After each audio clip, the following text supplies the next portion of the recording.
Linha de Frente. Fala, meu povo, eu sou Rodolfo Maris e está começando mais um Linha de Frente. Hoje os convidados são Rica Mello, pela primeira vez aqui comigo. Seja muito bem-vindo, meu amigo. Uma honra estar nessa mesa aqui com você. É isso, uma honra é nossa. Emerson Talwil, o Emerson é o rapaz da voz. Fala um oi pra galera, Emerson. Oi, pessoal. Tudo bem com vocês? A voz, é isso, meu amigo. Vamos com tudo, tá? Alessandro Negão, que está causando na internet, e o meu amigo Delegado Palumbo. Esses são os meus amigos convidados de hoje para levar o melhor da política, ou então a política, de uma forma mais leve, para dentro da sua casa. Vamos lá. E em depoimento, olha só, gente, e em depoimento, a CPMI do 8 de janeiro, mesmo autorizado pelo STF a ficar em silêncio, o hacker Walter Delgatti Neto admitiu que se encontrou com Jair Bolsonaro no ano passado, durante a campanha eleitoral. Na reunião, segundo o hacker, o ex-presidente disse que tinha grampeado o ministro do Tribunal Superior Eleitoral, Alexandre de Moraes, e pediu para que ele assumisse o grampo. Vamos ouvir. E nisso eu falei com o presidente da República e, segundo ele, eles haviam conseguido um grampo, que era tão esperado à época, do ministro Alexandre de Moraes. Segundo ele, esse grampo ele foi realizado já, que teria conversas comprometedoras do ministro, e ele precisava que eu assumisse a autoria desse grampo, lembrando que à época eu era o hacker da Lava Jato, né? Então seria difícil a esquerda... A esquerda... Questionar? Sim, questionar essa autoria, porque lá atrás eu havia assumido a Vaza Jato, que realmente fui eu, e eles apoiaram. Então a ideia seria o quê? O garoto da esquerda assumir esse grampo. Você está me dizendo que o ex-presidente da República, naquele momento no telefone, que a Carla Zambelli lhe passa em mão, lhe propõe você assumir um grampo do ministro do Supremo Tribunal Federal, Exatamente. Alexandre de Moraes, e, segundo ele, um grampo que já havia sido feito. Ele disse no telefonema que esse grampo foi realizado por agentes de outro país, ele me disse. Não sei se é verdade, se realmente aconteceu o grampo, porque eu não tive acesso a ele. E disse que em troca eu teria o prometido indulto, e ele ainda disse assim, ó, se caso alguém te prender, eu mando prender o juiz.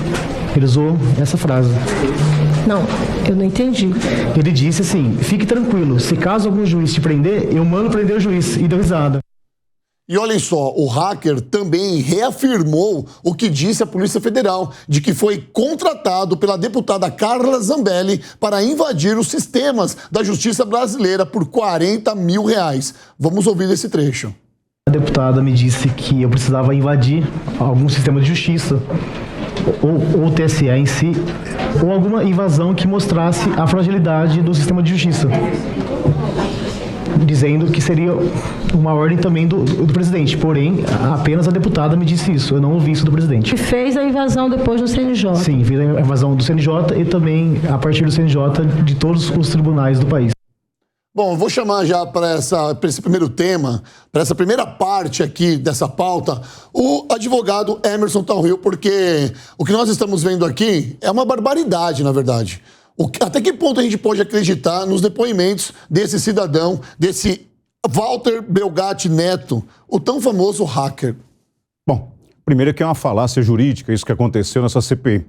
Por qual razão? Por inúmeras razões. Primeiro que o advogado, a todo momento, durante o interrogatório dele, em que ele fala, o advogado chega a suscitar algumas coisas no ouvido dele, ou seja, me influenciou, acabou direcionando. Foi uma coisa assim que eu nunca vi isso. E mais, uma testemunha permanecer calada e em seu depoimento é algo que vai na contramão de direção do próprio Código Penal, dentre outras coisas. Lá o artigo 342 do Código Penal, no seu caput, diz que calar a verdade é proibido à testemunha. Ou seja, as perguntas devem ser feitas e não existe o silêncio da testemunha. E incorreu em inúmeros crimes.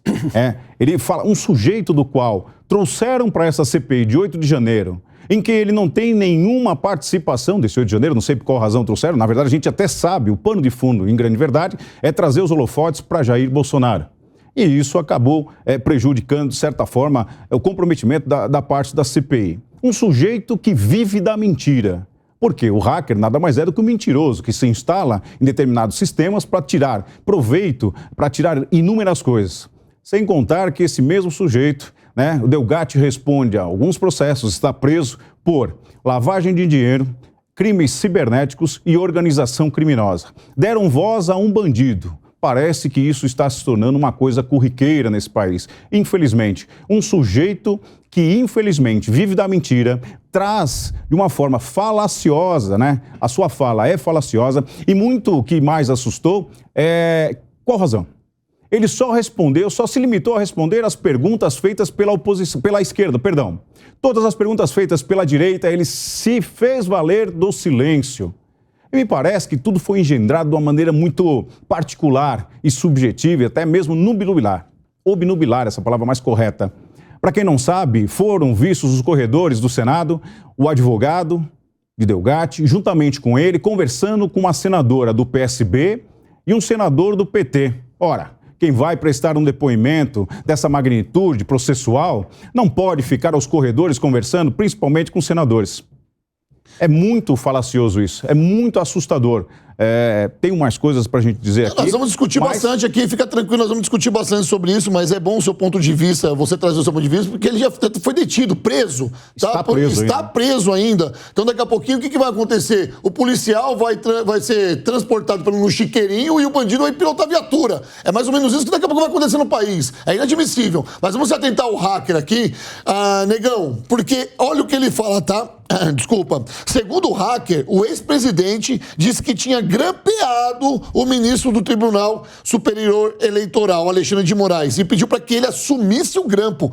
Você tem noção, sabe que o Brasil tem noção, você em casa, vocês conseguem entender a magnitude dessa fala, o tamanho, quanto estrondosa isso é? Por quê? Porque ele está falando que o Jair Bolsonaro havia grampeado o ministro Alexandre de Moraes e pediu para ele assumir esse grampo. Negão. Bom, antes de mais nada aqui, olá para todos o pessoal de casa, meus colegas de bancada. Eu tenho um segredo para contar para você, Rodolfo. Como você sabe, é um segredo. Como você sabe, eu faço musculação. Quando eu vou fazer supino, eu faço com 150 quilos de cada lado. Ô, louco, cara. Tá, cada lado, sabia? Palumbo sabe aqui, Palumbo sabe que eu sou skatista. Eu acerto kickflip 10 vezes seguidas, Palumbo. Caramba. 10 vezes com skate de 40 polegadas ainda. Caramba, cara. Falar, até papagaio fala. Falar até papagaio fala. Por isso eu posso chegar aqui e falar que eu faço supino com 150 de cada lado. Difícil é provar. Não houve nenhuma prova, ele não trouxe nada, ele só falou. Ele foi perguntado pelos agentes, pela esquerda aqui, né? Não dá nem pra falar que foi o governo aqui, vamos falar logo a esquerda mesmo. Essa foi uma CPI, um dia de CPI totalmente dividido entre direita e esquerda e entre vamos pegar o Bolsonaro. O Emerson falou tudo aqui. O que ele tem a ver com o dia 8? A CPI é do dia 8. CPMI, né? Essa é uma CPMI. A CPMI é do dia 8. Então a gente deveria estar apurando o que aconteceu no dia 8, que todo mundo quer saber. Não é só a esquerda que quer saber, a direita também quer saber. E a gente parou um dia para trazer um camarada que já tá preso, está sendo julgado por outros crimes, para falar um monte de coisa sem trazer prova nenhuma. E na hora que a direita resolve fazer algumas perguntas, eu vou até citar aqui 2 personagens aqui, que foi o Nicolas Oliveira e o senador Flávio, Nicolas Oliveira, deputado federal, e o senador Flávio Bolsonaro, que fizeram perguntas simples. Não foram perguntas assim capciosas, não foram perguntas difíceis. Nicolas Ferreira e Flávio Bolsonaro. Entre essas perguntas, tem um momento em que o senador Flávio Bolsonaro mostra uma foto, né, e pergunta se ele sabe quem é que está naquela foto, e ele usa o seu direito de ficar calado. Só que naquela foto estava o advogado dele. O advogado. Por quê? Porque o Flávio Bolsonaro mostrou que o próprio advogado dele estava falando lá de um livro que ele estava fazendo. Um livro ou um curso, agora uma apostila, não me lembro corretamente, mas era para juntar dinheiro para poder ajudar, adivinha quem? O hacker, o famoso hacker da Vaza Jato. Tudo é uma questão de provar. Lá ele pode dizer o que ele quiser, lá ele pode inventar a fantasia ou a realidade que for. A questão é, tanto a fantasia quanto a realidade ele tem que provar. Se ele tiver provas, ele que traga. Estranhamente, ele não trouxe já ali, entendeu, as suas provas. E é como eu disse, falar, até papagaio fala, eu posso chegar aqui também... O negócio é provar. O negócio é provar. O negócio tem que provar. O negócio é deitar lá no banco de supino e fazer com 150 de cada lado. Sabe o que me deixa preocupado com isso, delegado Palumbo? Porque ele fala e uma hora ele vai ter que provar, porque ele não tem foro privilegiado, meu amigo. Uma hora ele vai ter que provar isso de alguma forma. Ele não consegue sair falando. E olha só, diante do depoimento do hacker, a CPMI, em entrevista exclusiva ao site da Jovem Pan, Jair Bolsonaro conversou com os repórteres Bruno Pinheiro e Rafael Felice e afirmou que há uma fantasia no depoimento do Delgatti. Abre aspas na fala do Bolsonaro. Ele está inspirado, está voando completamente. Fecho aspas. O ex-presidente confirmou ter se encontrado com o hacker para conversar sobre as urnas eletrônicas e pedido para que ele falasse com os militares que faziam parte da comissão eleitoral do TSE. Mas negou que tenha pedido para que ele assumisse a autoria do suposto grampo. É isso, delegado Palumbo? Bom, isso aí na polícia a gente chama de 13. O doutor Emerson vai saber o que significa 13. Para quem não sabe, eu vou explicar para vocês. Quando um policial fala, aquele cara é 13, ele está dizendo que aquele cara é maluco, que não dá para acreditar em nada do que ele falou. O número, desculpa? 13. Que coincidência. 13. Então hoje, você é 13, é doido, a gente se afasta, poça d'água, a gente sai de perto, ninguém quer ficar perto. E ele é completamente maluco. Cadê as provas de tudo isso que ele está falando? Mas antes disso, tem a aberração jurídica de se passar por cima da lei do artigo 342, como bem citou o doutor Emerson, porque testemunha não tem o direito de ficar calado. Isso serve para indiciado, para investigado, para réu, correto, doutor? Perfeito. Agora, o Supremo, ele rasga completamente o Código de Processo Penal, rasga a Constituição, quando permite um direito que não está previsto em lei. Ele tinha que responder todas as perguntas e sem mentir, para não correr no crime de falso testemunho. Só colocar uma questão aqui, porque um paralelo, porque o STF deve ter entendido que ele é réu em uma das situações. Ele é réu. Mas ali ele estava como testemunha. Ele estava como testemunha, mas isso está acontecendo em todas as CPMI. E durante a CPMI isso está acontecendo direto. E também está acontecendo isso na CPI. Porque nós estamos vendo pessoas que estão ali na CPI, outrora interligado com o movimento, outrora não interligado com o movimento, mas também réu em muitas outras ações falando. Mas naquele caso, ele não estava como investigado, ele estava como uma testemunha. Então está bem claro que ele não teria esse direito. Está na lei, artigo 342, ele não poderia de forma alguma ficar calado, ele não pode calar a verdade. Isso está expresso no artigo 342. Mas, enfim, não é a primeira vez que a gente vê rasgar a Constituição e provavelmente não vai ser a última. Eu acho que eu fiz um curso de Direito que não vale mais nada hoje, porque tudo que a gente aprendeu, que eu aprendi na época que eu fiz aqui em Ribeirão Preto, na época não vale mais nada. Não, mas infelizmente, Rodolfo, mais novo calor, infelizmente, eu gostaria de estar aqui e não falando isso, mas tudo que a gente viu na faculdade, e é uma faculdade difícil, infelizmente a gente não está vendo agora na prática. O Supremo é um poder supremo, mas não pode tudo. Não pode rasgar a Constituição, com todo o respeito que a gente tem que ter pela instituição. Ô, Rica, olha só, já que a gente está falando da Carla Zambelli, olha o que diz a defesa dela, tá? Em defesa, a deputada federal Carla Zambelli também se manifestou. Por meio de uma nota, eles disseram que, abre aspas, suas versões mudam os dias, suas distorções e invenções são rechaçadas de mentiras, fecho aspas. Agora ficou mais fácil entender o que disseram a defesa da Carla Zambelli. Como é que você vê esse cenário do hacker colocando Jair Bolsonaro, citando Carla Zambelli, colocando números, né? Colocando R$40 mil como forma de pagamento. Como é que você encara esses fatos? Olha, os colegas aqui já falaram, né? Realmente é uma pessoa difícil de você poder crer, de você acreditar, incorreu em vários crimes, está preso. E aí tá falando sobre um ex-presidente, tá falando sobre uma deputada, ou seja, não tá falando sobre pessoas, estão falando sobre pessoas aqui muito importantes. De fato, pode ser uma tentativa de defesa aqui do hacker para tentar se livrar de alguma coisa ou para jogar um fogo, né, para tirar um pouco da responsabilidade que ele teve. Ele mesmo comenta aqui da responsabilidade, ele mesmo comenta das ilicitudes que ele cometeu. Então vamos lá. Evidentemente, ele não tem prova disso, e a gente estava aqui comentando, né? Como que a gente faz com alguém que fala coisas tão complicadas, tão complexas, que podem mexer tanto, né, com o nosso país, um país, inclusive, muito polarizado, que a gente sabe, sem ter provas disso. E vamos lá.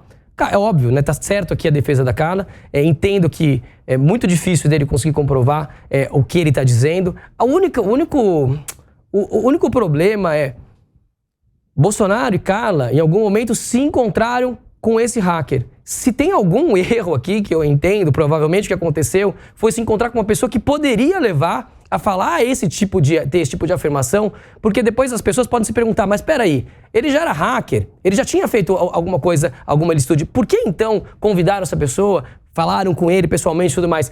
Eu tenho, assim, evidentemente eu posso acreditar, eu não tô vendo nenhuma prova, a minha impressão é que isso aqui é uma loucura completa, isso não faz nenhum sentido, ele tá tentando se defender. O único problema, de fato, é que por ter esse encontro no passado, ele acaba utilizando desse encontro para gerar a dúvida na população, a dúvida em quem está ouvindo, e num país polarizado, ele pode, de fato, conseguir ter um pouco de sucesso em gerar essa dúvida, o que é uma pena. Eu, como economista, fico pensando, quanto mais o país fica perdendo tempo, ouvindo gente que não merece crédito sobre uma coisa que, sinceramente, ele não tem prova para isso, a gente está perdendo o nosso tempo, a gente está perdendo tempo para esse país ser melhor, correr melhor, para a gente conseguir realmente ter discussões inteligentes. A impressão que dá. Esse é o negócio. Parece uma briga de condomínio ali. É que ele levantou muito bem. É pão e circo, nós estamos em Roma, você entendeu? É isso que está acontecendo. Mas tem um propósito, Ronaldo. Tem um propósito. Rodolfo, prazer, viu? Perdão, prazer, Rodolfo. Beleza, perdão.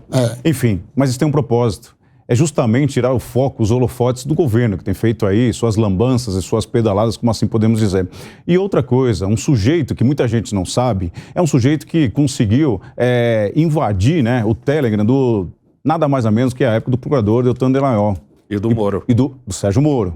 Inclusive, ele ofendeu o Sérgio Moro, cometeu crimes de calúnia, entre outras coisas, desrespeito isso na CPMI, e nada foi feito. Não, aquilo lá foi uma vergonha, doutor. Um sujeito... Lá foi uma vergonha. Então, e um sujeito, para quem não sabe, que quando ele foi preso da primeira vez, foi arrecadado em posse dele 7 terabytes de informações. Ele só apresentou para o site do Intercept 56 gigas, ou seja, ainda existe muita coisa ainda para ser descoberta, e um sujeito que violou ali, invadiu 100 autoridades pelo menos. E isso não pode ser deixado passar de lado. Outra coisa, Rodolfo, que é importante o pessoal também saber, nossa audiência, é que justamente esse mesmo sujeito, ele se declarou já que votou no Lula, que apoia o Lula. Inclusive, numa live, ele disse que vai tentar tirar algo de positivo de todo esse episódio que ele vem passando para se projetar como uma possível candidatura a deputado federal. Veja só o pelo jeito com que ele falou, só ver pelo jeito com que ele falou com o senador Sérgio Moro. Sim. A única prova que a gente tem...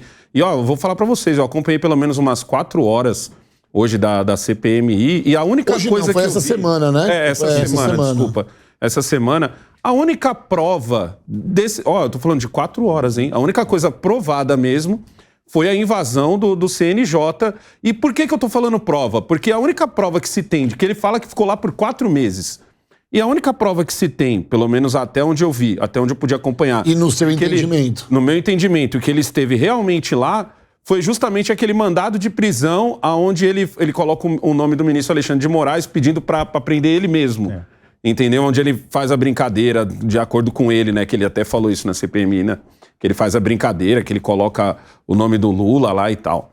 Só que assim, também não é prova de que foi ele que fez, é prova de que ele assumiu a autoria. É como se fosse aqueles atentados que às vezes acontecem, aonde um grupo vai lá mesmo? E diz que fui eu... eu cheguei a me perguntar. Será que ele é hacker mesmo? Ele é mitomaníaco. Não é um boi de piranha que tá ali?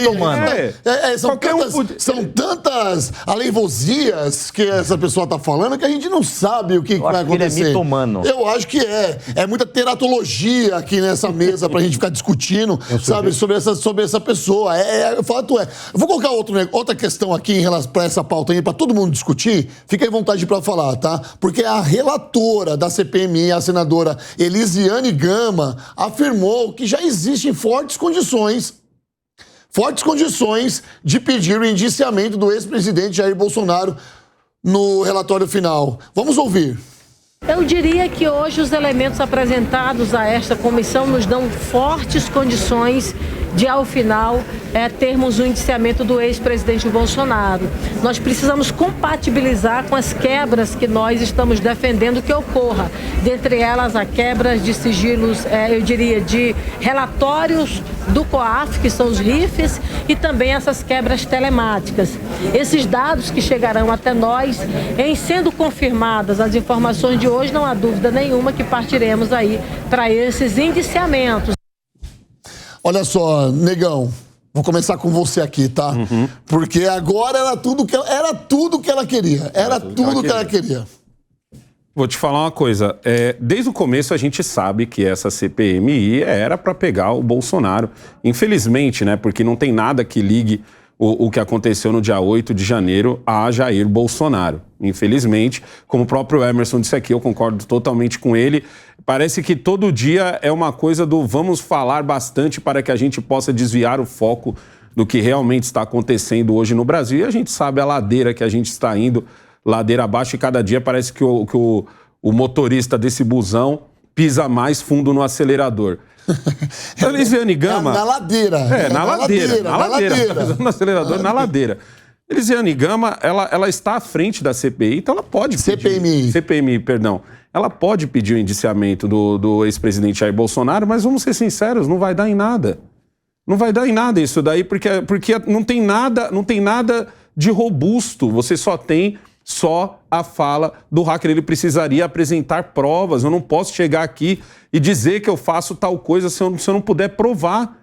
Ou então a gente vai ter que começar a mudar as leis. A gente tem dois advogados aqui. Já mudaram as leis. Porque como é que vai ser agora? Qualquer um pode chegar, falar e não precisa mais provar. Tá mais ou menos assim, negão. Entendeu? E o duro que é político. Tá aberto a gente, se quer vontade para falar. Por um motivo muito simples, de fato, e banal, como o governo tem ganhado um grande apoio com as emendas, com tudo que a gente está vendo com os ministérios, que é uma discussão que a gente tem visto nas últimas semanas, o governo consegue ganhar apoio e consegue, às vezes, com um pelo no ovo, começar um processo muito sério, sem poucas provas, nada de prova, exato. Certo? E uma coisa muito séria é que aí movimenta o país novamente, movimenta a polarização e tudo mais. O testemunho sem prova de absolutamente nada, e o doutor sabe melhor que eu, que a testemunha é a prostituta das provas. Isso a gente aprendeu lá 20 anos atrás, na faculdade de Direito. Ele não trouxe provas nenhuma. Eles estão jogando uma cortina de fumaça para fugir do foco, que é para investigar os atos do dia 8 de janeiro. Já mudaram completamente o foco, assim como fizeram na CPI do MST, onde tiraram membros da CPI, colocaram outros para fortalecer a oposição. Enquanto isso, a gente não tem todas as câmeras disponibilizadas pelo ministro Dino, nós não temos o G Dias e nós não temos nada que interesse para saber ou não desse famoso golpe, que não é golpe coisíssima nenhuma, golpes com bandeiras, vuvuzela, camisa do Brasil, idosos, sem armas, idosos. Isso não é golpe em lugar nenhum do mundo. Mas, olha enfim, só, Paulo, termina, desculpa. Não, era isso. E o desrespeito que fizeram com o Sérgio Moro, não sou advogado dele, não é meu amigo, nada disso, mas eles desrespeitaram o Senado Federal, o Congresso Nacional, quando uma pessoa desqualificada, um monte de passagem criminal, respondendo processos, aponta o dedo para um senador da República e fala que ele é um criminoso quanto mais. Ele tinha que sair preso de lá. Preso, porque o Sérgio Moro, embora eu tenha minhas ressalvas contra ele não foi condenado em absolutamente nada. E uma pessoa, uma testemunha, não pode chegar lá e inverter os valores, apontar o dedo numa pessoa que está fazendo perguntas e chamá-lo de criminoso quanto mais. É onde eu quero chegar. Parte dos senados aplaudindo essa conduta. Não importa se é de direita, se é de centro, se é de meio, se não é de nada. Ele desrespeitou o Congresso Nacional, o senador da República, e não fizeram nada. Parece uma reunião de condomínio. Olha só, Palumbo, foi levantado aqui, eu acho que foi o Negão que falou que não vai dar em nada pro Jair Bolsonaro, ok? Nós vimos uma coisa lá atrás com o Sindicato dos Jornalistas aqui de São Paulo, que processou, e ele perdeu. Nós vimos ele se tornar inelegível.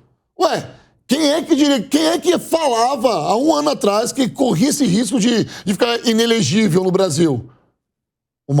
A maior potência da direita do país, Jair Messias Bolsonaro, inelegível daqui a um ano. Ah, não. Isso nem nos piores pesadelos. E aconteceu. E agora, a caça não é a caça às bruxas, é a caça ao ex-presidente Jair Bolsonaro. É porque você tudo o que acontece. Se baixo. cair uma pedra no Senado, se cair uma pedra em algum lugar, vão tentar culpá-lo. De alguma forma, você vê que a CPMI do 8 de janeiro, ela só tem um único caminho. Um único caminho. Culpar o ex-presidente. Ela não tem o caminho de revelar a verdade, de trazer para as pessoas a transparência dos fatos. Ela não tem. Ela demorou para ser instaurada, ela colocou quem ela quis para estar lá falando, principalmente para quem está dirigindo. Porque a jornalista, a senhorita Elisiane Gama, é desprovida de informações. Ela fala cada coisa naquela CPMI que as pessoas que têm capacidade jurídica, embasamento jurídico, olham para ela e perdem um cabelo. Eu nem tenho cabelo para perder quando eu vejo ela falar alguma coisa. E aí ela comete o erro de falar que agora existem fortes condições de pedir o indiciamento do ex-presidente Jair Bolsonaro. Quais? Me responda. Quais fortes condições de pedir o indiciamento do ex-presidente? Me fala. Se baseando no quê? Numa falácia de alguém que está indo lá e nem sabe o que está dizendo? De alguém que está indo lá e só respondeu as pessoas da esquerda. A oposição não teve direito de resposta. Vocês acompanharam isso. A oposição não teve direito nenhum de respostas por parte desse hacker. Eu tô chamando ele aí de hacker, mas eu nem sei se ele é hacker de verdade, tá? O senhor Walter Delgatti Neto. Me parece algum absurdo que eu tô falando? Isso aí é fácil de explicar, Rodolfo, porque é o seguinte. Jair Bolsonaro hoje é sim a maior potência que a gente tem do lado direito da força. Ele perde a eleição para o presidente Lula, ele teve aqueles problemas que teve lá conforme a campanha, a gente viu coisas que o presidente Lula podia falar, o presidente Bolsonaro já não podia, a gente viu que não foi ali, essa corrida não foi igualitária para os dois lados. E aí o que se pensou? Nossa, agora o país estará apaziguado, vamos acabar a bendita polarização. Lula assume no dia 1º de janeiro, a gente já está em agosto e até agora parece que o governo não começou. O Centrão está cada vez mais faminto. O Brasil não está andando como deveria estar andando. E quem está fazendo com que a popularidade de Bolsonaro suba não é o Bolsonaro, porque quase ele não fala nada. É difícil hoje você pegar uma fala do Bolsonaro, entendeu? É muito mais por causa da má administração do atual presidente da República, Luiz Inácio Lula da Silva, que Bolsonaro está sendo lembrado, do que pelo próprio Bolsonaro. Ele já está sendo comparado, e não está sendo comparado o mandato do presidente Lula de agora com o mandato do ano passado. E aí, quando todo mundo pensou, e o pessoal mais de centro, entre aspas, porque para mim, esse pessoal em cima do muro, para mim, pende para a esquerda, entendeu? Esse pessoal pensou, agora está na hora de pegar o capital político do Bolsonaro, ele está quebrado e tal, vamos pegar os benditos bolsonaristas. Eis que pessoas próximas a Bolsonaro pedem a bendita vaquinha do PIS e 750 mil pessoas, pega esse número, Brasil, 750 mil pessoas ajudam do próprio bolso Jair Bolsonaro. E não tem R$1 de dinheiro errado aí. Porque se tivesse, meu amigo, eu não ia precisar de hacker, não ia precisar dessa papagaiada toda que a gente viu nessa CPMI. Alessandro, você falou que você acha que não vai dar em nada. A preocupação que acho que eu tenho, pode ser que outras pessoas, é que como é um processo político, o que pode acontecer? Pode acabar dando em alguma coisa que não tem prova. Alguma coisa que, de fato, você não pode ir lá e... Isso aqui pode... a gente não achava que era impossível, que isso não ia acontecer dele ser inelegível. Quem falou que cai inelegível. Não vai valer nada? Exatamente. Ela pode valer, porque quem vai tomar essa decisão são os políticos. E os políticos, eles vão apresentar um relatório. A relatora é completamente tendenciosa. Inclusive é amiga do Flávio Dino.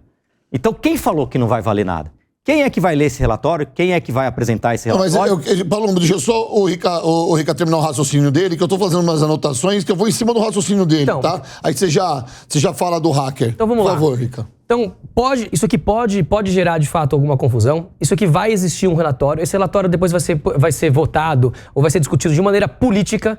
A gente pode ver impeachment, a gente pode ver o que aconteceu pro passado. Às vezes por coisas muito pequenas.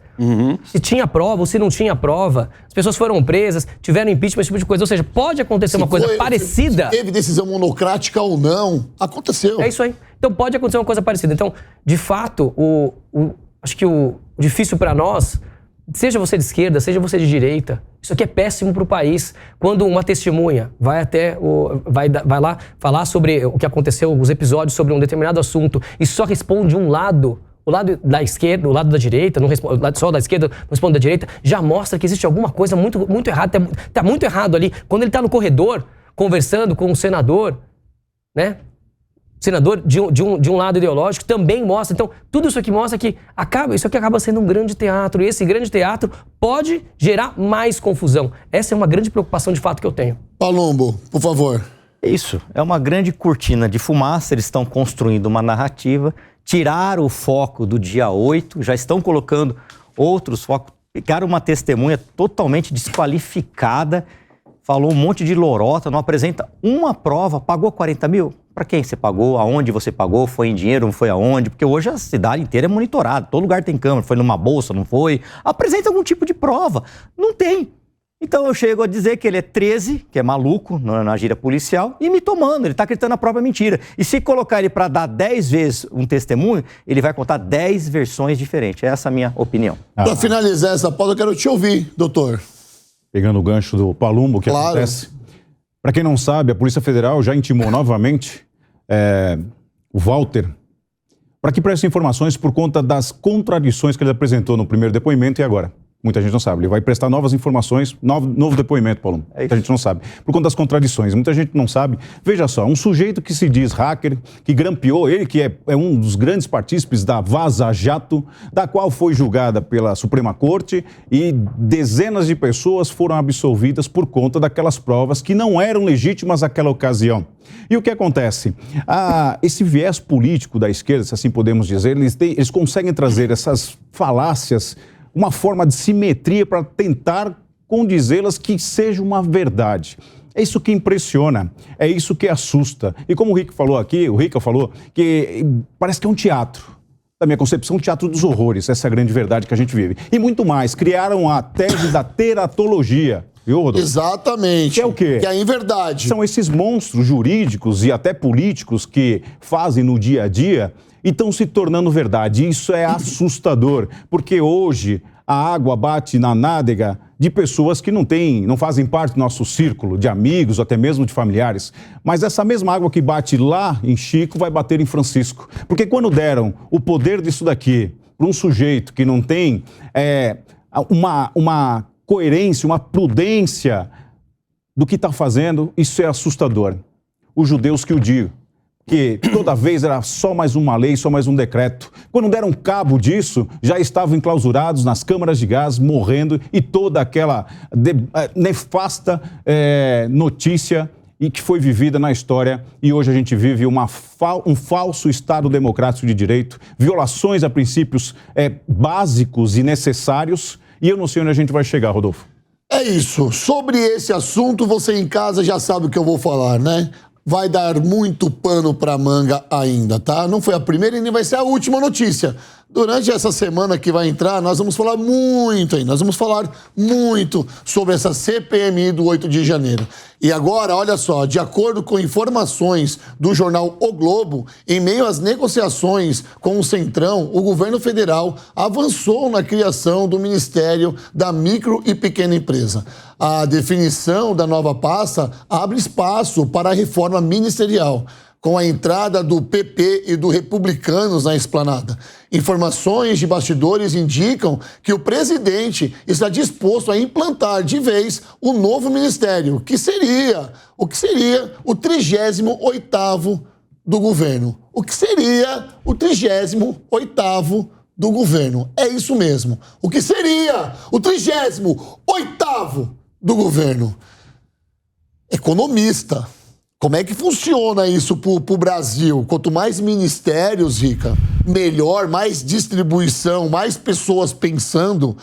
É como se fosse um time de futebol, você tem 11 pessoas ali em campo, cada um pensando coletivamente pro mesmo resultado, pro resultado final, que talvez seja a vitória. Funciona assim? Quanto mais ministérios, mais a gente enxuga os cofres públicos? Ou será que a gente abre a torneirinha de um cano chamado Brasil? Rodolfo, quanto mais ministério, melhor. melhor para quem? Melhor para o executivo passar as leis que quer passar, melhor para ele ter mais gente lá nos ministérios, melhor para ele conseguir trazer, né, inclusive o outro campo ideológico pro lado dele. Agora, isso é melhor para o país? Acho que não. De fato, é um custo alto, cada um dos ministérios.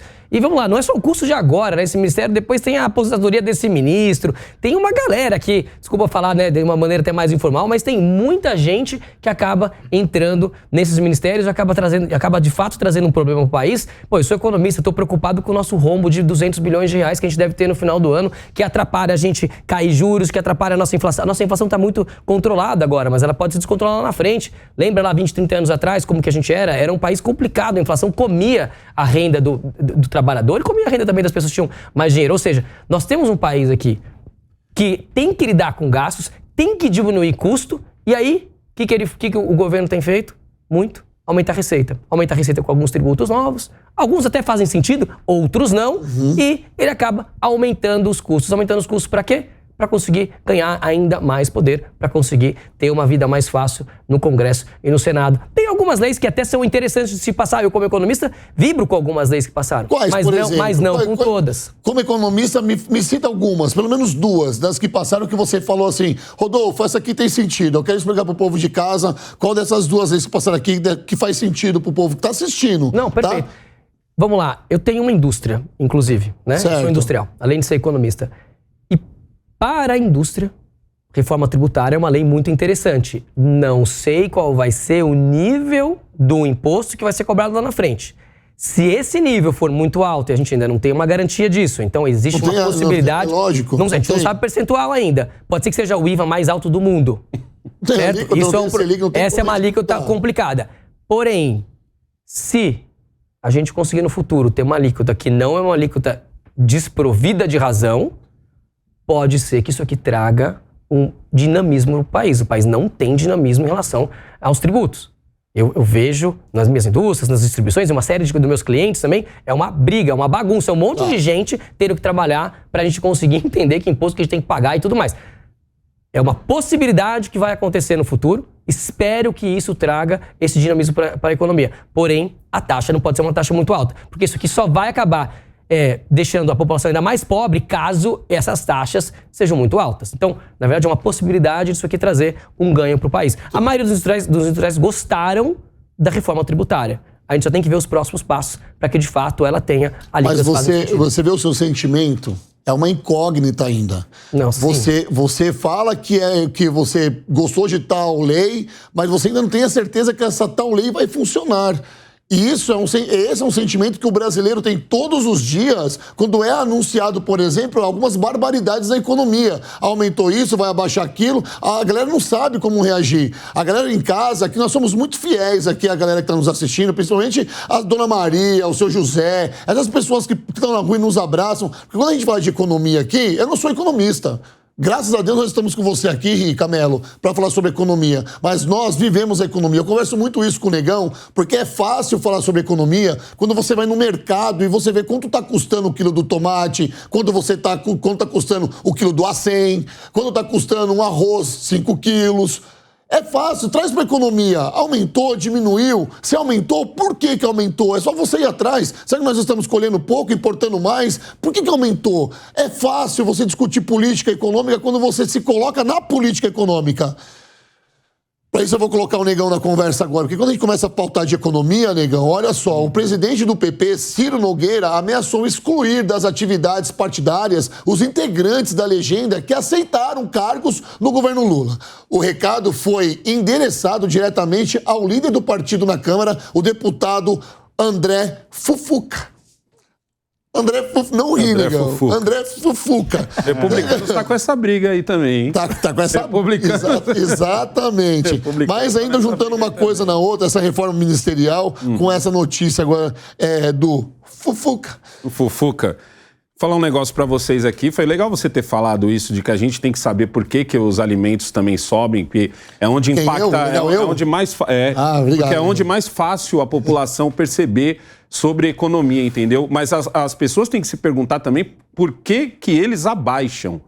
Essa é uma outra coisa que a gente... Porque o governo é o seguinte, se aumentou, a culpa não é dele, se abaixou, é graças a ele. Então a gente tem que saber também por que que abaixa, porque às vezes é só uma coisa de oferta e demanda, por isso abaixou. Raramente tem o dedo do governo e quando tem, a gente tem que ficar com mais medo ainda, porque é alguma intervenção estatal. Vamos falar, vamos só pegar o gancho da última pauta que a gente estava falando, porque essa perseguição em cima do Bolsonaro que a gente vê, porque o pessoal já está com saudade dele também, porque o capital político dele tanto cresce muito mais por causa do atual governo. Nessa matéria aqui a gente pode ver, ó, 38 ministérios, falta 2 para alcançar o babá, hein? Falta 2, entendeu? Mas olha só, Jair Bolsonaro tinha 23 ministérios. 23, olha a diferença, hein? 4 anos, o camarada fez 23 ministérios. O novo que chegou agora, hein? Estamos aqui no mês. É novo. Chegou agora, 8 mesinhos de governo aí, já pulou para 38 ministérios. Dos 23 ministérios de Bolsonaro, 18 eram ministérios mesmo. 2 secretarias e 3 eram pastas equivalentes a ministérios. Você tá pegando a coisa, gente? Tá entendendo o que é? Então, o negócio é o seguinte, para poder igualar Bolsonaro com Lula, o que eles estão tentando fazer? Estão tentando igualar para baixo. Então, a meta agora é poder colocar o Bolsonaro na cadeia. Não interessa se vai ter prova, não interessa que alguém foi lá, falou alguma coisa e a gente tem fortes indícios porque alguém falou alguma coisa. Entendeu? E vamos colocar para a gente poder igualar. Por quê? Porque em 8 meses, que normalmente é o momento em que o presidente arrebenta. É o momento que o presidente arrebenta, porque ele acabou de ganhar a eleição, ele tá boladão, ele tá cheio de peito estufado, Congresso do lado dele, e até agora nada. A gente vai voltar com o PAC. Você aí, meu amigo, lembra como foi o PAC? Lembra tudo que aconteceu por causa do PAC? É uma ideia que deu errado. E o que a gente faz com uma ideia que deu errado no Brasil? A gente recicla e faz de novo.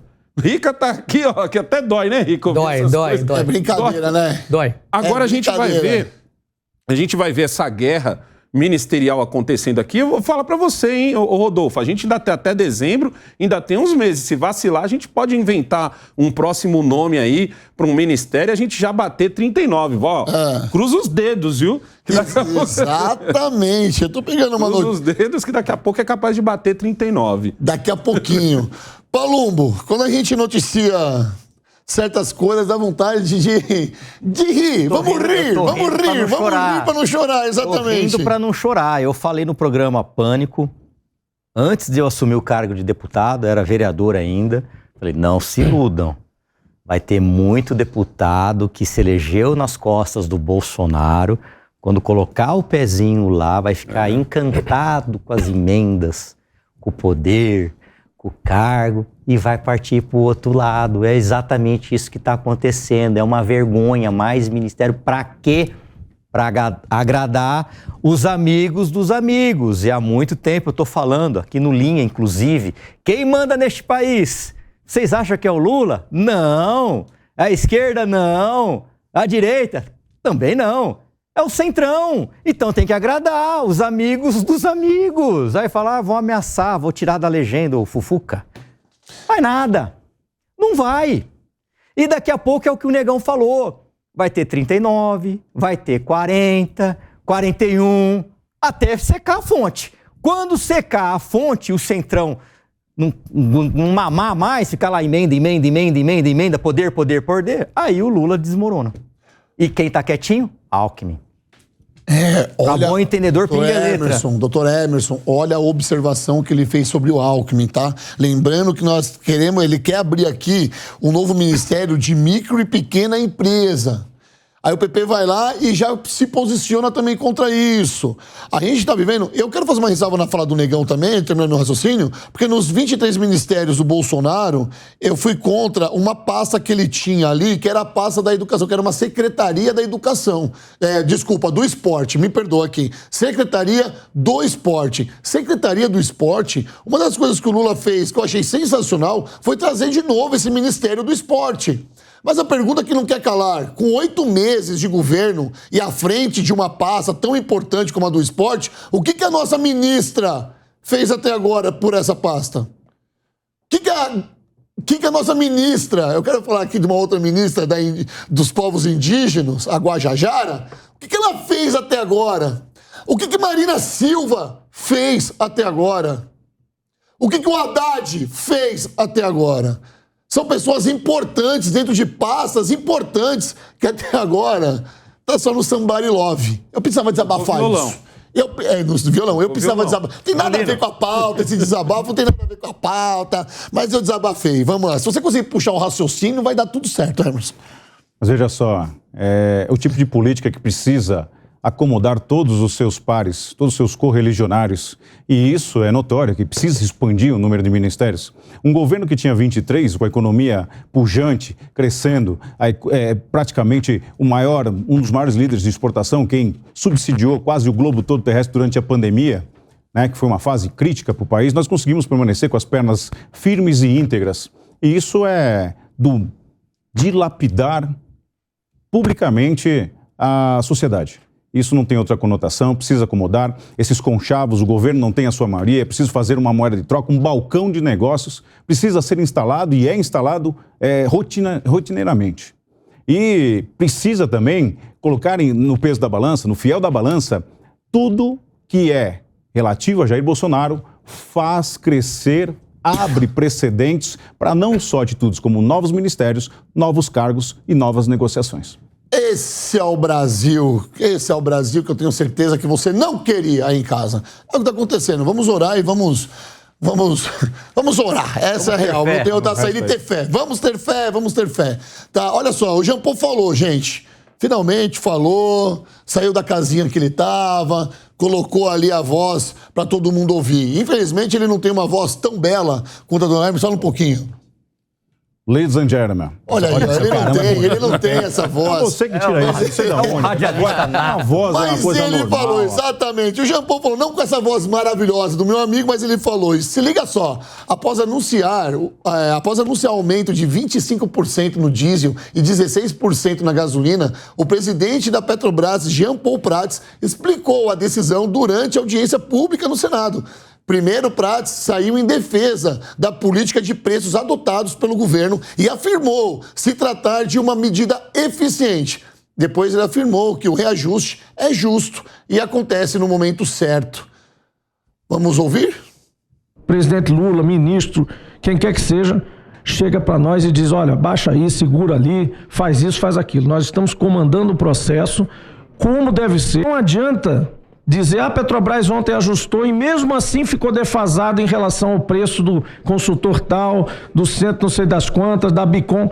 Esses preços de referência não são os preços que a Petrobras pratica, não são os preços que a Petrobras precisa praticar para ter lucro. Rica Mello, meu querido amigo Rica Mello, o meu cérebro ele é difícil agora, porque eu fico entre o racional e o irracional, sabe? O lado racional, eu entendo que o país passa por um problema muito difícil há muito tempo, que nós temos o petróleo, mas a gente tira o nosso petróleo daqui, manda pra fora, refina lá e a gente compra de volta, beleza? Aí chega o preço na bomba de combustível, mas pra gente pagar os impostos, nós temos que elevar isso. Então, eu entendo o aumento da gasolina, eu entendo o aumento, eu só não entendo um aumento toda hora. Será que não tem um plano político? É a variável do dólar, a variável do petróleo. Por que aumenta tanto? Essa é a minha primeira pergunta. Pergunta de primeira série, tá? Para você e para todo mundo em casa entender. A pergunta que você quer fazer, eu vou fazer. Por que a gasolina, eu coloco diesel, coloco álcool nisso tudo, porque quando aumenta até a água que você coloca no seu radiador. Por que aumenta assim de uma hora para outra e aumentou esse mês, daqui 20 dias pode ter um outro aumento, daqui 30 dias pode ter outro aumento. Não tem uma política para isso? Vamos lá, Rodolfo. Aumento de gasolina, até antes aqui do Jean Paul Prats, existia uma fórmula de aumento da gasolina, como você está comentando aqui. E essa fórmula era pegar o preço internacional, entender o que estava acontecendo com o câmbio, com o dólar, e isso então, como o dólar foi subindo, claro. O câmbio vai subindo. Eu queria que os meus amigos de mesa, cada um de vocês, elaborasse uma pergunta pra gente explorar o Rica aqui, tá? Economista, e vai falar muito bem sobre esse aumento e sobre a fala do Jean Paul, tá? Então, quando ele tá falando, eu vou abrir pra vocês perguntarem pra ele, tá bom? Desculpa, Rica, então, por favor. Lá. Então, o que acontece? Vamos ver como é que tá o câmbio, vamos ver como é que tá o preço internacional do petróleo, né, do combustível. Então, isso faz com que exista uma fórmula e aí a Petrobras vai aumentando ou vai diminuindo o preço de acordo com o mercado internacional. Essa, sinceramente, apesar de ser triste, eu coloco gasolina no meu carro, como muitos de nós aqui, e o transporte público, e o valor da gasolina e do diesel também impacta no valor dos alimentos e tudo mais. Essa é a maneira mais racional e mais equilibrada de se fazer. Existe uma possibilidade da Petrobras ter uma política que fala, olha, teve um grande aumento, deixa eu ir um pouquinho mais devagar para não dar esse grande impacto no bolso do consumidor. Então, vou um pouco mais devagar, mas eu tenho que fazer esse aumento. É como se eu tivesse um colchão. Às vezes ele fica mais cheio, às vezes ele fica mais vazio, tudo bem. Existia uma regra clara para acontecer isso. Quando entra o governo, só que o Lula faz na sua campanha, ele faz uma promessa dizendo, olha, nós vamos ter que controlar o preço do combustível, você vai ter um preço mais barato aí e tudo mais. E aí ele acaba com essa ideia. Tinha transparência, apesar de às vezes subir ou cair, existia uma transparência. E agora não tem mais transparência. Agora a Petrobras vai lá e, de acordo com ela, de acordo com o que está acontecendo no mercado, ela decide diminuir ou aumentar os preços. O que aconteceu? Os preços ficaram um pouco menores do que deveriam no passado, agora nos últimos meses. Por quê? Melhorou a inflação, o governo queria ter uma inflação mais baixa, inclusive para conseguir pressionar o Banco Central a reduzir os juros, que é uma reclamação do governo desde o começo do ano, desde que ele está empossado. E agora precisou dar esse aumento. É um aumento escandaloso. É um aumento, a gente está falando de 25%. 41%. Não, 25%, não, 16% o outro. 41 centavos. É um aumento muito grande. Por quê? Porque você muda o jeito de fazer o cálculo, só que aí ele não é transparente, e aí agora faz sentido eu dar uma redução, porque eu vou ganhar apoio popular, porque o preço, realmente, eu preciso diminuir a inflação. Bom, agora que a inflação está controlada, então eu posso aumentar mais a gasolina, que tudo bem, ela vai ter um aumento de inflação, mas a inflação está controlada, não tem problema. Então vamos lá. Entendo que isso para a economia é péssimo. A Petrobras perdeu o valor ao longo dos últimos meses, bastante, desde que tomou posse. A Petrobras perde capacidade de investimento, inclusive porque ela acaba dando menos lucro. E eu entendo um ponto. O governo estava incomodado porque a Petrobras dava muito dividendo e os acionistas da Petrobras ganhavam um caminhão de dinheiro com as ações da Petrobras. A Petrobras foi uma das empresas que mais pagou dividendo no mundo no ano passado. Eu entendo esse ponto, mas eu não entendo e não concordo quando você não tem uma regra clara e transparente para o mercado do que vai acontecer com o valor do diesel, com o valor da gasolina. É um item muito importante para a nossa cesta, para o que acontece no país, para isso ser uma caixa preta que a Petrobras decide como que vai ser o preço. E não adianta o presidente da Petrobras falar, não teve interferência. Como não tem interferência, meu querido? Você foi empossado pelo presidente, você sabe como que você deve lidar com os valores do combustível. Então, claro que você está seguindo o que o governo quer. Vou te chamar, Paulo, ele pode não estar te ligando agora, falando assim, aumenta agora, diminui agora. Tenho certeza que isso não acontece. Provavelmente isso não acontece. Desculpa, eu não tenho certeza, eu não estou aí com você. Mas provavelmente isso não acontece. Agora, que não ter transparência, a fórmula de precificação é muito ruim. Então nós estamos ouvindo isso de um economista, tá, gente? Com um lugar bem... Com um lugar, não existe lugar de fala, mas um lugar bem específico, né? Porque o cara sabe o que está falando de verdade. Nós estamos especulando aqui. Delegado Palumbo, por favor. Eu ia perguntar se ele tem ideia, por que ele não segue essas regras que você falou? Você deu uma aula aqui. Primeiro, obrigado por dar essa aula.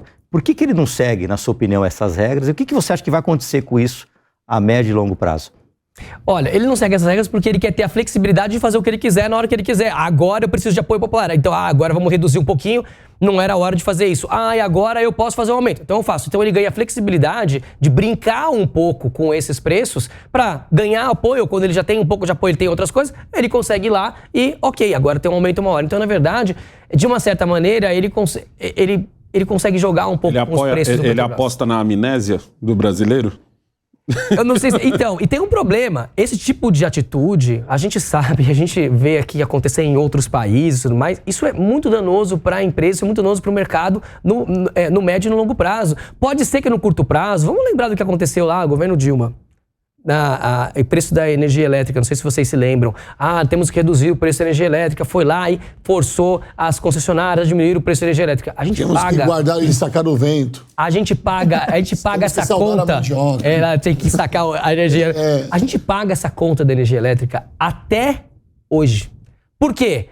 As empresas comercializadoras de energia e geradoras de energia, elas têm contratos que foram firmados, inclusive com o governo, com as seções e tudo mais. E esses contratos dizem qual é o nível de lucro que elas deveriam ter, né, que se chama TIR, que é a taxa interna de retorno. Tem lá uma taxa que quando elas não têm isso, elas vão lá e reclamam no governo, falam, a regra é subir só IGPM, subir IPCA, você vai ter que subir mais aqui esse valor da energia, porque eu não estou conseguindo ter aquela rentabilidade que você me prometeu que teria quando eu assinei o contrato com você anos atrás. Então, a gente tem uma coisa, em um determinado momento, tem uma redução, nós ficamos contentes e felizes. Eu, como consumidor, quero pagar menos energia, quero pagar menos na gasolina, não tenho dúvida nenhuma.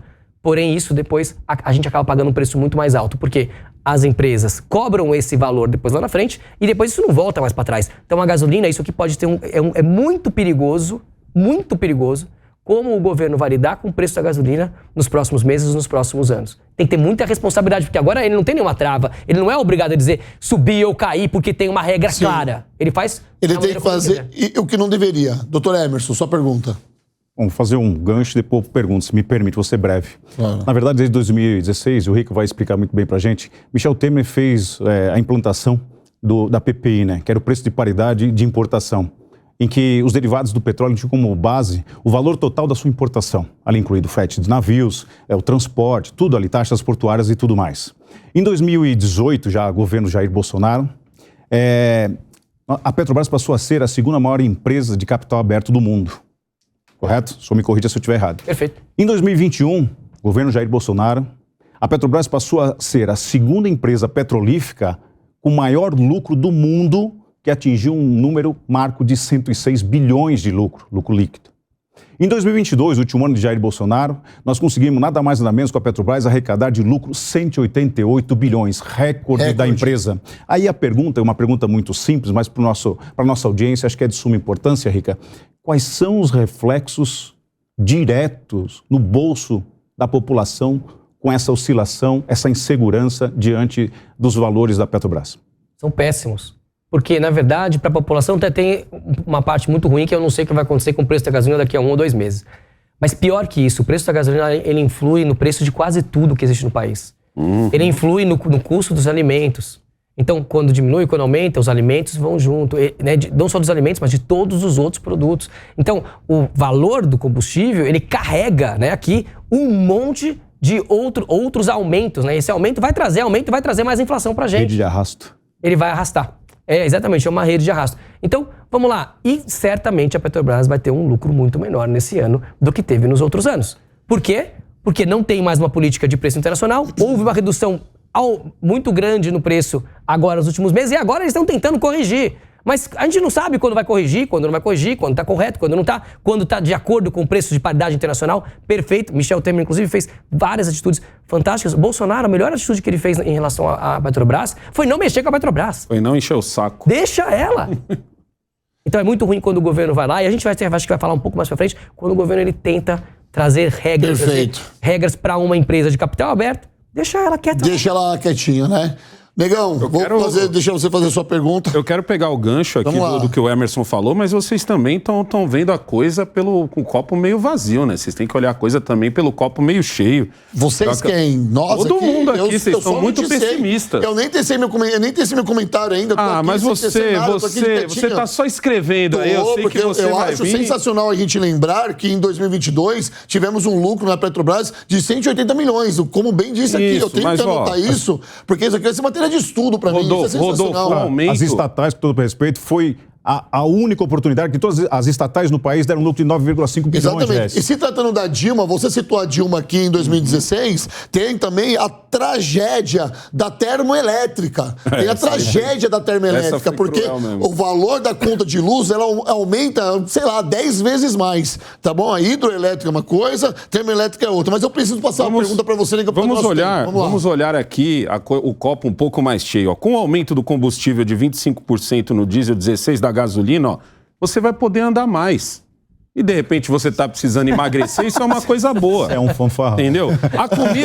A comida vai ficar mais cara. Você já não estava precisando fazer aquele regime, já estava já de olho na picanha, já dá uma segurada, entendeu? Você vai poder pagar menos aí, ó, no transporte por aplicativo, vai poder pegar mais ônibus. Olha que legal você conhecer a sua cidade aí por ônibus. Porque em entrevista ao portal Poder 360, o presidente do Banco Central, Roberto Campos Neto, afirmou que o aumento dos juros serviram para dar um mandato mais tranquilo para Lula em relação à inflação. Campos Neto ainda disse que as decisões de aumentar a taxa básica de juros até 13,75% ao ano em agosto de 2022 foram pensadas de forma técnica para a diminuição dos índices inflacionários no ano seguinte. Eu acho que isso é sensacional falar, e como eu tô com um economista aqui, o Palumbo dá graças a Deus. Eu vou de novo pra você, Ricardo. Eu vou de novo pra você com essa pauta, porque, ó, eu tô vendo aqui, em setembro do ano passado, há cerca um pouco mais de um ano, o Lula, nos seus debates, eu sempre falo isso aqui, o Lula, nos seus debates, ele falou que ele jamais ia ser contra o Campos Neto. Jamais. Ele ia deixar o presidente do Banco Central fazer o que ele estava fazendo, porque ele estava fazendo um bom trabalho. Inclusive, a taxa de juros naquela ocasião era quase a mesma de hoje. Quando o Lula assume, nós começamos a ver uma queda de braço com o Banco Central.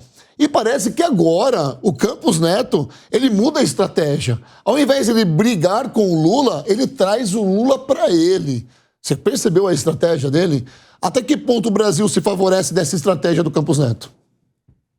Vamos lá, acho que é muito bom, na verdade, o Banco Central começou a mostrar que ele tá entendendo que a inflação está mais controlada, ele está entendendo que a nossa taxa de juros é um pouco alta, de fato, a hora que você olha a taxa de juros real perante o mundo ela é alta, faz sentido baixar a taxa de juros. Mas, apesar de parecer que já fazia sentido fazer isso antes, a gente, nós aqui que temos um pouco mais de idade, a gente estava aqui em 90 até 95, a gente tinha uma taxa de inflação igual a Argentina tem hoje. 116% ao ano. Taxa de juros de 118% ao ano. A gente não fazia a mínima ideia do que ia acontecer com o nosso dinheiro depois de um mês.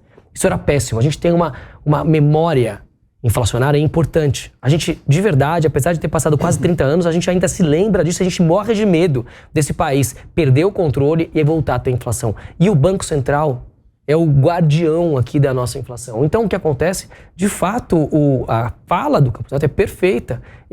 O Banco Central pavimentou a possibilidade agora de termos uma inflação controlada e de redução da taxa de juros. Eu, como economista, adoraria ter uma taxa de juros menor. Essa taxa de juros custa para o país e paga para os rentistas, paga para aqueles que têm dinheiro. Quem não tem dinheiro acaba não recebendo nada por essa taxa de juros muito alta. Mas a parcimônia do Banco Central, a calma e a paciência que ele teve, ouviu, foi atacado pelo governo 1000 vezes e tudo mais, essa calma. E agora, o começo dessa redução, de fato, vai mostrando que o Banco Central não está contra o governo. Ele está, na verdade, a favor de termos uma inflação controlada. E essa taxa de juros pode ter demorado um pouco mais que o governo gostaria, mas ela vai começar a cair e isso vai trazer dinamismo para a economia em algum momento. Mas não adianta o governo, quando entra em janeiro, falar não, eu preciso de uma taxa de juros aqui que seja metade do que era antes, porque isso ia causar uma grande confusão e isso ia acabar dando ruim no final para a economia e acabar dando ruim para o país. Então foi ótimo, na verdade, que o Banco Central demorou um pouco para isso acontecer, ele ter certeza, de fato, que ele poderia começar esse momento de redução de taxa de juros, né? Porque o ajuste inflacionário já foi acontecendo. E isso foi pavimentado, de fato. A gente tem que concordar. Foi pavimentado ao longo do último governo. Então, você pode ter várias críticas em relação ao último governo, não tem problema nenhum. Agora, ele não mexeu, ele não falou ai para o Banco Central. O Banco Central foi lá, determinou quais eram as taxas de juros que tinham que existir, ele não intercedeu em relação a isso, e é ótimo. E isso agora traz a possibilidade de crescimento para o país, traz a possibilidade, de fato, de ter a inflação controlada e traz essa possibilidade dos juros menores. Então, foi muito perfeito. O Banco Central agora se aproximando do Lula, mostrando que, de fato, ele não está contrário ao governo, mas que, na verdade, ele está alinhado a trazer esse país para ter mais crescimento no futuro. Mas com paciência e sem que o pressionem. E olha só, Negão, porque ainda durante a entrevista, Campos Neto disse que ele e Lula ainda não se encontraram este ano, o que é um absurdo. Porque um tá falando do outro, o Lula tá toda hora falando do Banco Central, o Banco Central tá toda hora se defendendo e até agora os dois não se encontraram. Segundo o presidente do Banco Central, a única conversa que tiveram foi em janeiro, pouco antes da posse de Lula. Campos Neto afirmou também que o encontro foi, entre aspas, proveitoso e que está disposto a conversar com o presidente novamente, se for necessário. Óbvio que será necessário. Negão. Mas para o Campos Neto poder encontrar com o Lula tá difícil. Ele teria que estar com a passagem dele em dia, né? Porque o presidente está sempre viajando. Quando está aqui no Brasil, quer tirar uma folguinha na sua praia particular, que na verdade é nossa, né? A praia, mas ele só quer curtir ela sozinho. É sempre bom lembrar também aqui, hoje a gente tá com a ótima companhia aqui, a gente tá com um economista, normalmente... Rica Mello. Normalmente nós somos os enrolomistas. Hoje temos um economista mesmo aqui. Economista de verdade. Normalmente nós somos os enrolomistas. Mas a taxa de juros, pessoal, nada mais é do que quanto o governo está custando, quanto o governo é bom pagador ou não pagador. Aliás, desculpa, quanto o governo é gastão ou não é gastão. E a gente já está no mês 8, nós estamos em agosto. O teto de gastos, que não é mais teto de gastos, agora é arcabouço fiscal. Legal, a gente está com uma inflação controladinha agora, muito mais graças ao Banco Central do que ao presidente da República, entendeu? E o presidente da República gosta de bater no Campos Neto, por quê? Porque se a coisa ficar ruim, ele já tem um cara para culpar. Então ele está falando do Campos Neto, o Rodolfo até falou que foi já quando ele assumiu, mas eu diria que foi até um pouco antes. Ele venceu a eleição, já começou a dar ali uma alfinetadinha aqui, e era bem com uma cara assim de opinião, com uma cara de opinião. Olha, eu acho que tem que ver, eu acho que tem que pensar. E não, aí começa já, quando vem a posse, já começa um discurso um pouco mais pesado, aquele discurso nós contra eles. Olha, ele é rico, você é pobre, entendeu? Ele não entende o pobre. Fala aquela frase absurda que ele disse num comício ali outro dia, que o brasileiro, ele não quer saber da taxa de juros, ele quer saber se a prestação cabe no bolso. Pelo amor de Deus, gente, é o presidente da República, você tem noção do quanto é perigoso você ter um povo que tenha esse tipo de preocupação, entendeu? Aí a gente vê o quanto faz falta, né, educação financeira nas escolas, que o pessoal de esquerda gosta de demonizar essa palavra, mas é aquilo, ele já deveria ter se encontrado com o Campos Neto há muito tempo. Eu digo mais, viu? Eu acho que ele não deveria ter se encontrado só com o Campos Neto. Eu acho que ele deveria ter se encontrado com os outros 10, né? São 10 no total. São 9. São 9, né? Lá, ali dentro do Banco Central, porque também fica aquela impressão de que o Campos Neto também é um ditador, né? O Campos Neto acordou de ovo virado e ele vai aumentar mais. Não é assim. Ele já colocou 2 diretores ali que são debaixo das suas asas, né? Isso aí já é uma sinalização já de que algo vai mudar por aí. Mas colocou 2 aqui. Eu acho que eu falei isso agora? Não, foi perfeito, foi perfeito. Isso aqui é papo de economista.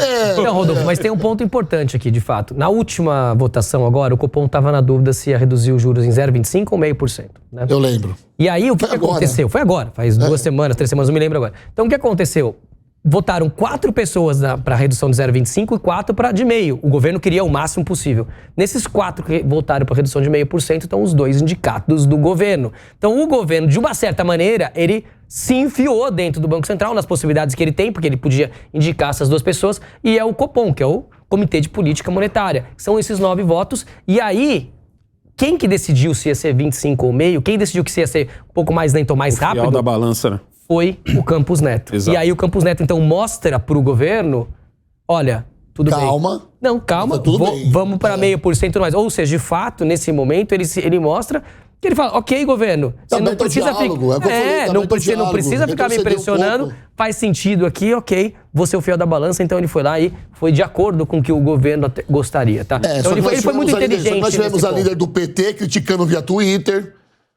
Tweetou lá e falou um monte dele, que é um absurdo, onde já se viu, 0,5%, que não sei o quê. Lula, que é o Guilherme Boulos. E todo mundo usando o paredão de fuzilamento ali chamado Twitter, para meter o pau no Campos Neto, que segurou a inflação e ainda conseguiu reduzir isso em meio ponto, de uma forma... Você é economista, me desculpa se eu estou cometendo algum erro ao falar aqui, que foi significativo. Não foi, tanto é que a gente acredita que essa taxa vai chegar em 11,75 até o final do ano. O Campos Neto já disse, já mostrou que provavelmente as taxas vão cair. Essa taxa vai cair a 0,5% a cada reunião. 11,75, lá no próximo ano, isso aqui vai cair de 10, vai virar 9, vai virar 8, ou seja, vai se tornando... Ele está sendo prudente. Está sendo prudente, vai se tornando uma taxa de juros que faz sentido, porque eu quero ver a taxa de juros real. Tem uma inflação de 6%, uma taxa de juros de 9% ao ano, o juros real de 3%, que é o que condiz com o Brasil. Hoje não é esse número, mas ele está mostrando que se a inflação continua controlada, ele vai convergindo esse valor ao longo do próximo ano, um ano e meio. Calma. Que faz sentido, que é planejamento. É isso aí. Palumbo, o que você acha da ideia dos 2 não terem se encontrado ainda esse ano? É um absurdo, né? Eles deveriam pelo menos se conversar, mas o Campos Neto foi atacado o tempo todo, foi o que o Negão falou. O Lula falou que não iria mexer no Banco Central, que é da total independência. Ele não pode mexer, mas ele fica o tempo todo alfinetando. Como se ele estivesse procurando alguém, como bem falou o Negão, se der alguma coisa de errado, já temos alguém para crucificar. Só que ele mesmo, o governo, não dá o exemplo, que é um governo extremamente gastão. Basta ver a criação de mais ministérios e a aprovação de projetos de interesse do Executivo, aonde ele despeja, literalmente despeja, bilhões e bilhões e bilhões em emendas, né, que a gente sabe lá Deus como é que vai ser gasto esses emendas, sem planejamento nenhum, com o simples intuito de aprovar aquilo que ele quer. É isso. E os deputados, não todos, alguns, já falei isso, aquela Câmara não pode ser como se fosse um aquário, aonde vem o Lula, despeja lá bilhões em emenda e fica os deputados lá, emenda. Ele não dá o exemplo. E aí fica muito complicado. Então, graças a Deus que tem o Campos Neto lá, como diz o Rica, ele está sendo prudente, tem que ser mesmo, porque a gente não pode estourar esse país, porque uma hora vai vir a conta. Olha aí, tá falando alguém que é lá de dentro, né? Alguém lá de dentro. É isso, mas olha só, eu posso falar que foi uma falta de ética esse não encontro ter acontecido até agora? Nós queríamos que o Lula, por exemplo, tivesse uma aproximação maior até com a oposição, ou com as pessoas que lhe enxergam como oposição. Ele não ter se reunido com Campos Neto agora, que é o presidente do Banco Central. Simplesmente um eixo, um dos polos do Brasil. É um dos polos do Brasil. Chega a ser falta de ética. Por quê? Porque a ética é uma coisa que é bem ou mal. Ele não se encontrando com o Campos Neto significa que ele está fazendo do mal para a economia. Ou não? Ou será que eu estou sendo muito primeiro ano de direito aqui? Bicho. Rodolfo, o que acontece? Isso é mau zelo com a res pública. É um órgão de extrema importância, não só para a economia, mas para o país. E aí eu vou justificar. Eu me perdi o tempo aqui, Paulo. São 228 dias de governo Lula. 31 deles ele passou viajando nas 12 viagens internacionais. Sobraram 197. 197 dias, sem dúvida alguma, é pouco para você conversar com o presidente do Banco Central, que é a força motriz, né, da economia, talvez, uma delas, das mais importantes desse país. E a gente sabe por qual razão isso, né? Campos Neto é indicado de Jair Bolsonaro. É um sujeito extremamente técnico, né? Tem uma parcimônia fantástica, está se mostrando cada vez mais técnico, porque fazer, né, tomar esse tipo de medida é algo de alguém que tem uma responsabilidade, com aquele, não só com o órgão, mas principalmente com quem paga dos 365 dias, 153 de imposto, né, para o governo, que é a população. Então, Campos Neto está de parabéns, é um sujeito muito honrado, que domina a matéria. E, sem dúvida alguma, do outro lado não existe essa reciprocidade. E olha só para a gente concluir essa pauta aqui, quando você fala das viagens que o Lula fez, muitas dessas viagens caberia sim o Campos Neto. Se ele levou o Stedley para a China, por que não levou o Campos Neto? Já que é para falar de economia, principalmente sobre taxa de juros. Várias dessas viagens, caberia o Campos Neto. E olha só, já que a gente está falando do Lula... O Lula deu mais um sinal de reaproximação com Cuba. Nessa semana, o presidente despachou uma comitiva liderada pelo assessor especial Celso Amorim para Havana. A intenção de Lula é reatar relações mais amplas com o país, assim como faz com o governo de Nicolás Maduro na Venezuela. Negão, quero começar com você essa, porque não é mentira, tá? Eu li, é verdade. Vamos lá. Estranho é que demorou, né? Até que demorou, deu uma atrasada. Camarada se encontra com Maduro, camarada se encontra com os outros presidentes que praticamente só vêm aqui para pedir dinheiro e agora está se encontrando, se aproximando com Cuba, mas o Campos Neto que é bom nada, né? Que nem a gente estava falando agora há pouco aqui. Gente, o que Cuba tem a oferecer ao Brasil? Na boa mesmo. Charuto. Nem o charuto que não cumpriram o contrato. Exatamente. Nem isso. Exatamente. Não tá mais. Não cumpriu. E o charuto, sabe qual que é a parada do charuto? Enrolava nas coxas das cubanas o charuto, sabia disso? É. Agora nem as cubanas têm mais para enrolar os charutos, o negócio tá feio. Exatamente. Continuando. Então, tipo assim, a gente não tem com o quê... existe uma máxima no comércio que você tem que fazer negócio com quem tem mais do que você ou com quem tem a te oferecer. O que Cuba tem a oferecer para o Brasil hoje? Essa é a pergunta que não quer calar. Tá muito mais uma coisa de nós vamos oferecer a eles e não vamos receber nada em troca. Negócio bom, como já diria o finado seu Adão, negócio bom é quando é bom para os dois lados. E nesse lado aqui, eu não consigo enxergar onde está o lucro do Brasil. Cuba terá o seu lucro, obviamente, porque... E é sempre bom deixar uma coisa muito clara aqui, porque o pessoal anti-horário, principalmente o presidente, ele gosta de pegar essas palavras que a gente fala assim e transformar num tom de, nossa, eles estão tendo preconceito com Cuba, mais ou menos como ele fez com relação à Venezuela. Não, a questão não é essa. A gente tem que pensar primeiro no povo brasileiro. Quer pensar no povo cubano? Dou o maior apoio, mas depois que a gente conseguir resolver a nossa casa... Nós aqui na América do Sul, aqui da América Latina, país da América Latina ali, a Cuba já está mais central, nós somos o país aqui que mais pujante, o país que mais rico, vamos dizer assim. Então ainda assim a gente tem aqui uma divisão muito grande. Temos que pensar nos nossos primeiros. Então o legal seria que a gente fizesse negócio com outros países, com países mais ricos. Eu quero ver aproximação com países ricos, para que a riqueza deles possa vir para cá. E não ao contrário, que é o que a gente vai ver agora com Cuba, é o que a gente vai ver com a Venezuela. É mais uma coisa de, esse presidente é meu amigo, eu vou ser legal com ele. E se alguém fala alguma coisa, eu vou jogar na testa dele que ele está sendo preconceituoso com o país. Entendeu? Faz todo sentido. Acho que qualquer argumento aqui sobre o Lula e Cuba e Venezuela vai ser plausível. Quero te ouvir agora, doutor Emerson. Eu olhei pro Palumbo, dei um elástico. Eu já ia... Ele ia cair. Quase ele caiu. Ó, eu faço isso aqui, tá? Às vezes eu olho pra você, mas eu vou aqui, maldoso, ó. Essa eu olhei pra Você me deu um elástico. Palumbo, eu te amo, você sabe disso, né? Você é meu irmão, você sabe disso. Por favor, doutor. Veja só. Qual credibilidade Cuba tem para que a gente possa fazer algum acordo, algum tratado, alguma parceria? Cuba, a inflação real em 2022 de Cuba, dizem, né, que chegou, talvez o Rico aqui possa nos esclarecer, diz que ultrapassou os 200%. Lula trouxe novamente os mais médicos, em que os profissionais trabalham aqui e boa parte do que é arrecadado, dos valores de salário, ficam com o governo cubano. Cuba deve nada mais, nada menos ainda, 214 bilhões de dólares para o Brasil. Qual a credibilidade que isso traz para o nosso país? Qual o interesse disso? Qual o pano de fundo? O pano de fundo a gente sabe, como disse o Negão. A verdade é fazer cortesia, né, com o chapéu dos outros aos seus amigos. Essa é a grande verdade. Não vejo outra solução. É assustador, nefasto e, infelizmente, é um governo que não tem compromisso qualquer.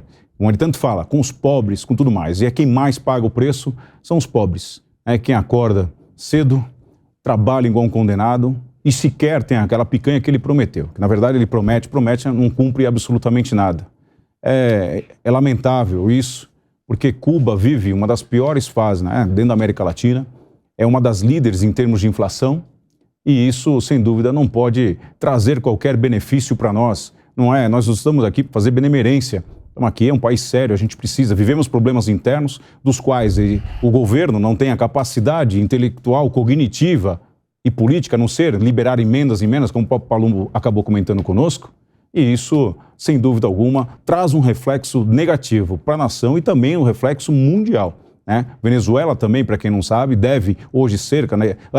Venezuela e Cuba têm uma dívida de cerca de 624 bilhões de dólares. Então, qual a credibilidade que esses dois países têm para conosco?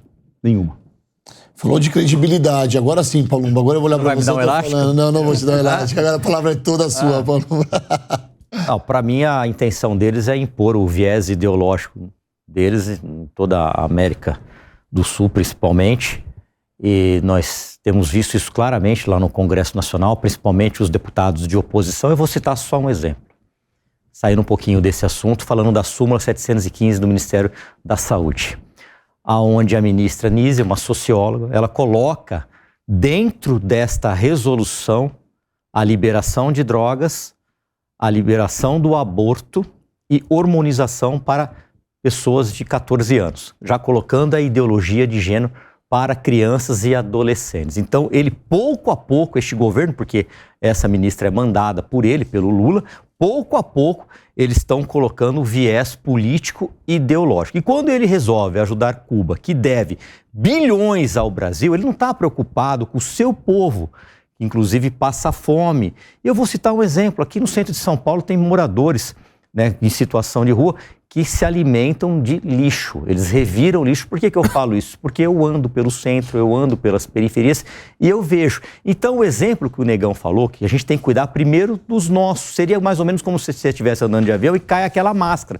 Primeiro você coloca em você, depois você atende o vizinho, ajuda o vizinho, mas o país não está esbanjando dinheiro. Nós não temos tantas riquezas assim para esbanjar, para gastar com empréstimo a esses países que jamais irão devolver, não vão reembolsar o Brasil, a Venezuela, esses países que ele está ajudando, todos, absolutamente todos com viés político e ideológico voltado para a esquerda e para o comunismo. Olha só, uma reaproximação, Rica, que economicamente também não faz sentido para o país, porque são países de extrema esquerda que devem muito dinheiro, de fato, como bem disse aqui os meus amigos de bancada, e agora falou também o Palumbo, países que devem para o Brasil. Com esse tipo de reaproximação, só me cheira uma coisa, BNDES. Olha, calma, olha o cheirinho de BNDES vindo aí. Olha, se a gente faz uma visita para Cuba para cobrar o valor que eles nos devem, eles devem 450 milhões de dólares para a gente, são 130 milhões de dólares em atraso. Eles pagaram um pedaço daquilo que tomaram de empréstimo, mas uma boa parte não foi paga. Então vamos lá, a gente sabe de fato que todo esse apoio, toda essa busca do governo para falar com os países, especialmente aqueles de esquerda, na América Latina, como o Paulo estava comentando, é de fato, né, para conseguir ganhar esse apoio da parte ideológica aqui da esquerda. Muito ruim para o Brasil, muito ruim para a nossa economia. Como que um investidor estrangeiro olha para o país e aí vê um governo que vai lá na Venezuela, que a gente sabe que é um grande absurdo que acontece há 2 décadas, não me lembro agora quantos anos, mas há muito tempo, né? Um governo que empobreceu aquela população, que tirou todos os bens, o capital de todas as pessoas que viviam naquele país. É péssimo. Então, um investidor sério, quando olha que o presidente do país vai lá, fica conversando, dando tapinha nas costas de alguém, de um país que não é sério, que não paga suas dívidas, que empobreceu o país, que tem uma ditadura importante ali há muitos anos, não é uma ditadura formal, né, porque existe eleição e tal, mas a eleição, todos os mecanismos, todos os órgãos que vão lá, de fato, checar que aquela eleição é séria, todo mundo fala que não é. Então, assim, eu não sei, eu tenho que ter até cuidado com o que eu digo aqui, mas, de fato, muito ruim, temeroso para o país. A história com Cuba, que isso não gere mais empréstimos, que a gente consiga, na verdade, trazer o pagamento dos empréstimos que a gente fez e que, sinceramente, Rodolfo e todo mundo que é bancada, a gente tem certeza, a gente duvida que isso vai acontecer. O que a gente tem medo, o que a gente sabe que pode acontecer, é que esses empréstimos aumentem. Então, é muito temerário, de fato. Visita para a Venezuela, muito temerário também. E só com esse viés político, só com o viés de ter outros membros aqui da América Latina apoiando o governo. Cara, a gente está num país pobre. O Brasil, apesar de ter alguns lugares de riqueza, apesar de algumas pessoas terem uma vida boa e bacana, e a gente tem muita gente tentando ter uma vida cada vez melhor, é um país pobre. A gente não tem dinheiro nem pra gente. E aí eu vou ficar dando dinheiro, emprestando dinheiro pra um cara que é um mau pagador, que nem paga direito as suas dívidas com o Brasil e com os outros países. Pelo amor de Deus, se você tem um pequeno negócio, se você qualquer coisa, você não vai vender pro cara fiado, o cara que você sabe que não paga. E a gente tem feito isso com o nosso dinheiro, com o dinheiro. Então, isso aqui é só um pouco mais é como se fosse mais um pouco de emenda, né? Eu ganho o apoio desses países dando um pouco de dinheiro que a gente não tem certeza se a gente vai receber. Isso aqui já são empréstimos de mais de 10 anos, se eu não me engano. São antigos, 2009, eu não me lembro, já faz bastante tempo que a gente fez esse empréstimo. Então, é realmente absurdo, temerário, uma pena. Isso aqui atrapalha o país de ter inflação mais baixa, juros mais baixos e tudo mais. Bom, eu ainda fico com o pensamento da moralidade. Tá, eu sou um cidadão que eu assisto os programas aqui da Jovem Pan, eu leio, eu vou atrás da informação. Quando eu vejo isso sobre Cuba e Venezuela, eu acho tão imoral, sinceramente eu acho tão imoral, eu acho uma falta de respeito com o nosso povo que passa fome. Que passa fome, essa é a real. E nós nos preocupamos em nos reaproximarmos com vizinhos que só estão atrás do nosso dinheiro. É para repensar, tá? Eu quero muito agradecer a presença de todos vocês aqui. O meu Brasil lindo, de norte a sul, de leste a oeste, eu amo vocês. Muito obrigado pela audiência de todos vocês. Jovem Pan, jornalismo independente. A opinião dos nossos comentaristas não reflete necessariamente a opinião do Grupo Jovem Pan de Comunicação. Realização Jovem Pan News.